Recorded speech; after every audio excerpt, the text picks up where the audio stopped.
Day, we're diving into a royal scandal the British media is praying you don't notice.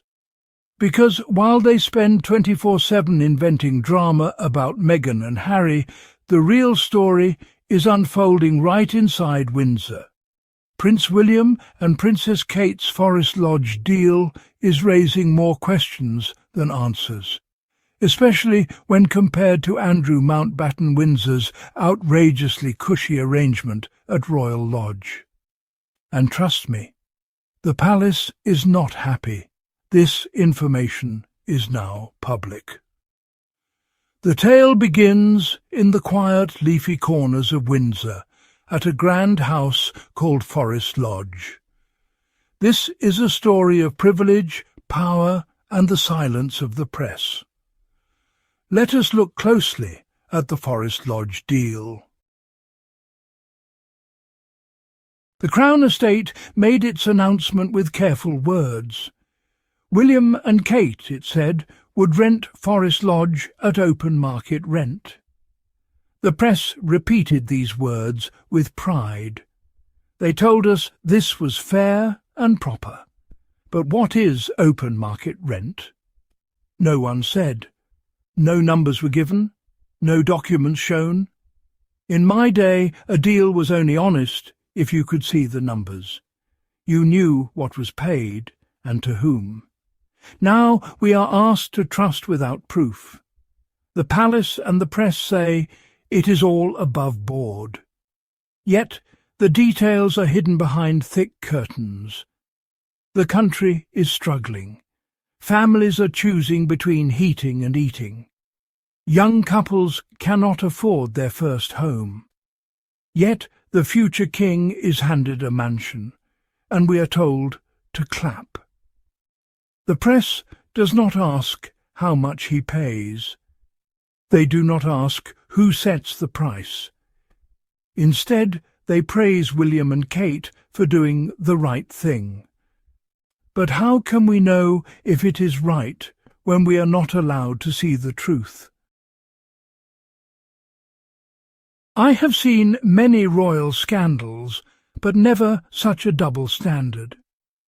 When William and Kate take a mansion, the headlines are gentle. Modern royals, they say, paying their way. The press paints them as thrifty and wise. The story is one of virtue.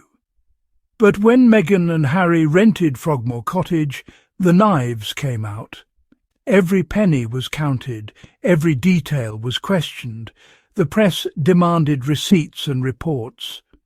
They called it a scandal, even though Frogmore is small compared to Forest Lodge. Why this difference? Why are William and Kate praised for luxury, while Meghan and Harry are shamed for less? The answer, I fear, is old as the monarchy itself. Some are born to be forgiven, others to be blamed. It is not just unfair, it is unkind.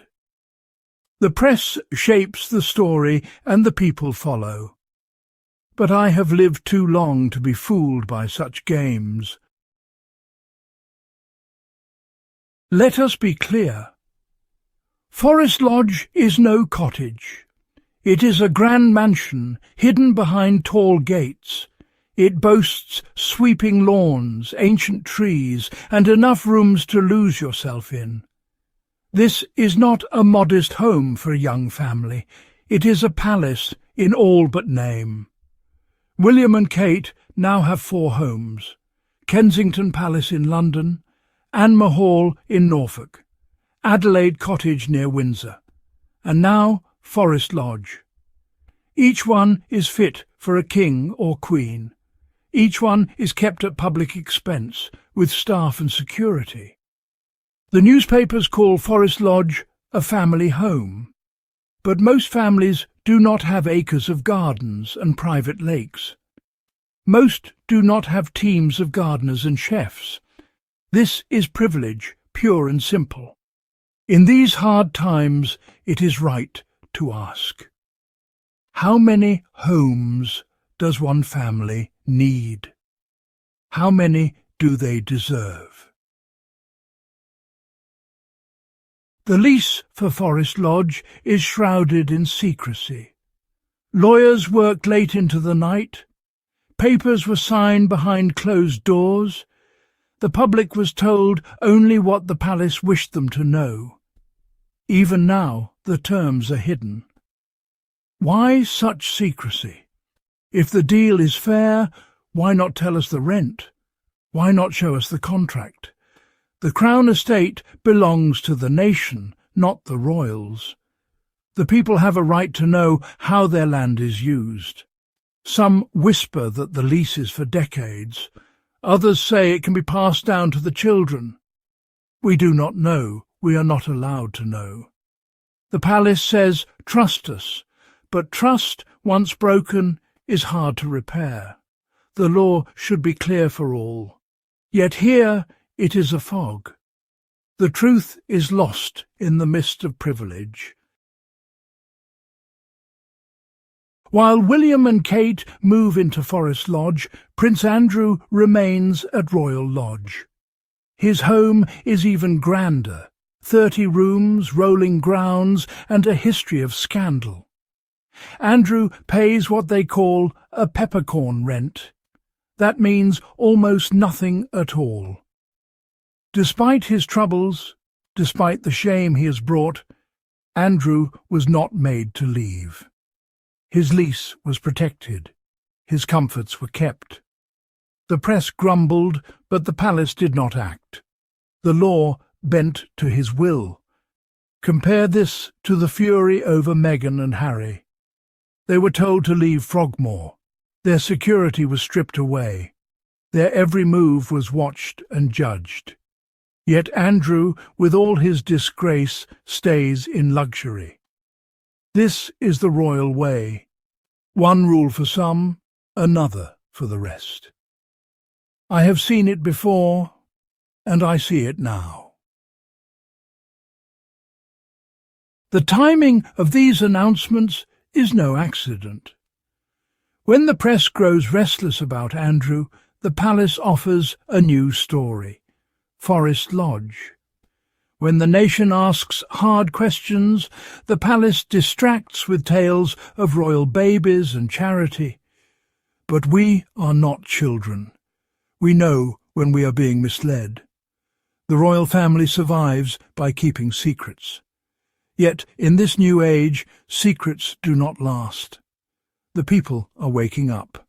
They want truth, not fairy tales. It is time for honesty. Time for the palace to open its books. Time for the press to ask real questions, not just print what they are told. The royals are not above the law. They serve the people, and the people deserve the truth.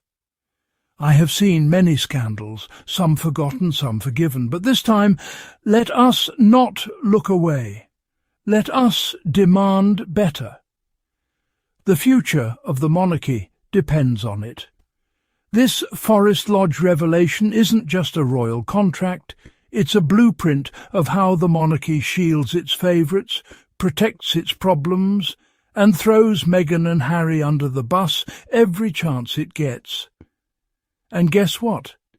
People are waking up. If you're tired of the double standards, hit like, drop a comment and subscribe.